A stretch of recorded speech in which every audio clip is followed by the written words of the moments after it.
Hello, my name is Fude.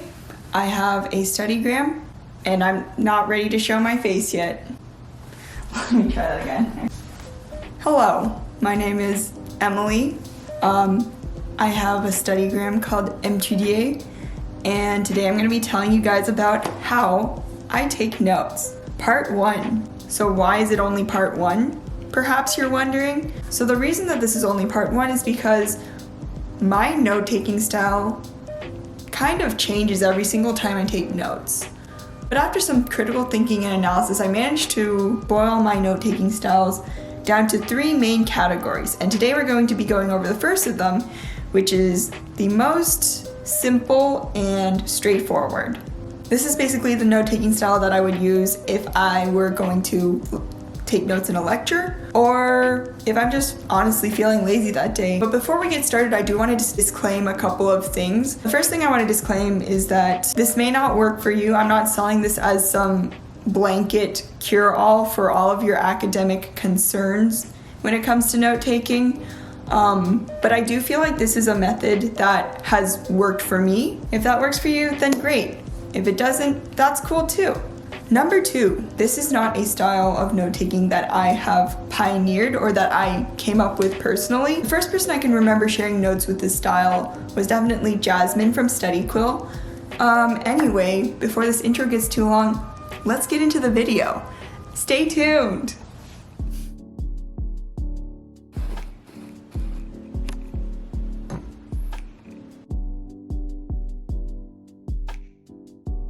Hello, and welcome back to another episode of Emily Tries to Make YouTube a Side Hustle. Now to start off with, we're going to need a foundation, and today I'm going to be using these 8.5 by 11 size college ruled binder paper from Staples. Now would I recommend this? Absolutely not. I mean, look at that bleed through. But alas, I committed to buying a thick pack of this stuff at the beginning of sophomore year of high school, and I've been trying to use it up ever since. But I hope to illustrate that even with lower quality paper, you can still adapt and make quote-unquote aesthetic notes. Now, if you notice what I did there, I slid the paper up before writing on it with my Pentel Touch Fude brush pen so that it wouldn't bleed onto the page behind it. I've definitely had issues with that in the past. Thankfully, for some reason, it doesn't seem to bleed onto the table behind, and I think it's because the paper is much more porous than the table. Wow, science.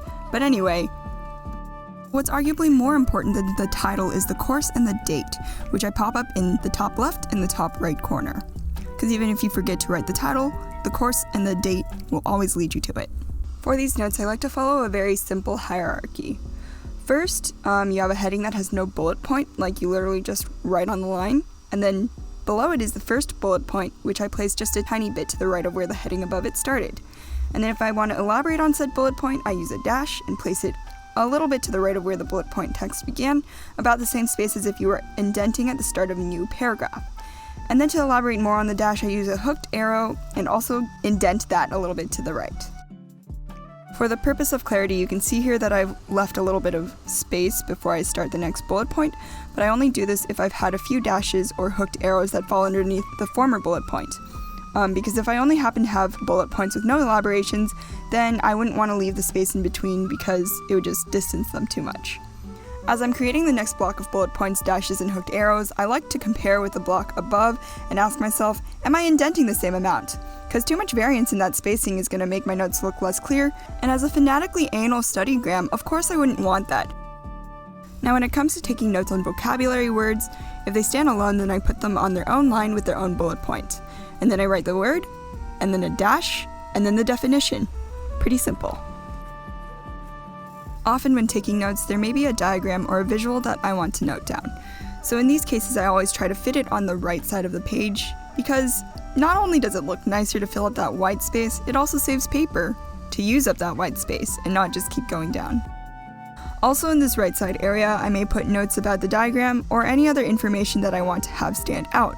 Like for instance, if the teacher says that some material is going to be on the next test. And I also like to denote these important notes with a little asterisk.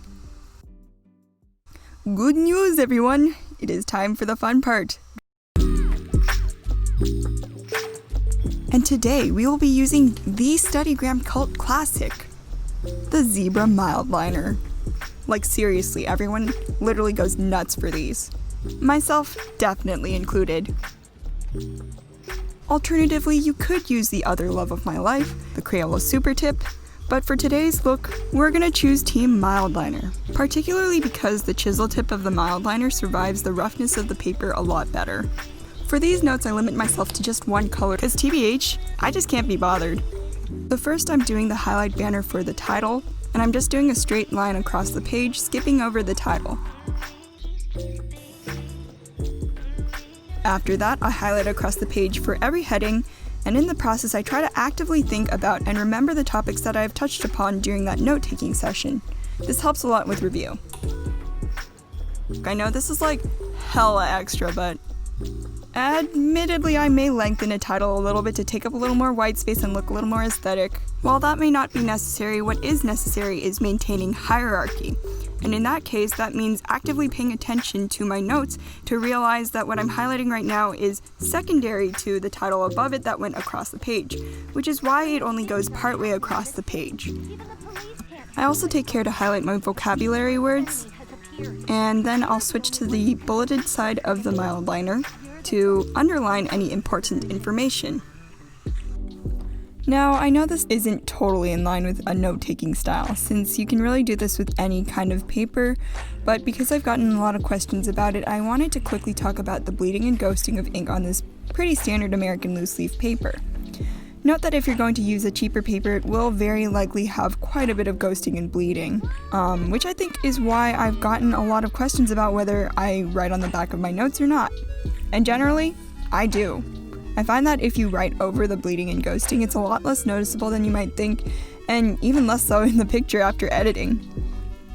I told you all these drawbacks to be real with you, but I do want to say that I still stand by this note-taking method, and I do still use it, although I have admittedly upgraded to Muji paper, which I'd still say is a pretty affordable choice if it's accessible to you.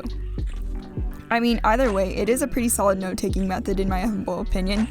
It's got a clear hierarchy system and a simplicity that makes it quick, easy, and accessible to many. Like I mentioned earlier, this is but the first tier of my 3 note-taking styles, so if you're ready to see some leveling up, then subscribe and turn on the bell notification because tiers 2 and 3 are hopefully going up over the next 2 weeks. Although it definitely may take longer because school has started. But yeah.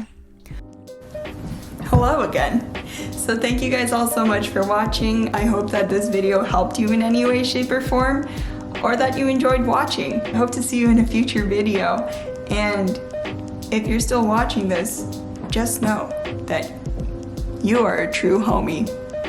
Take care, everyone.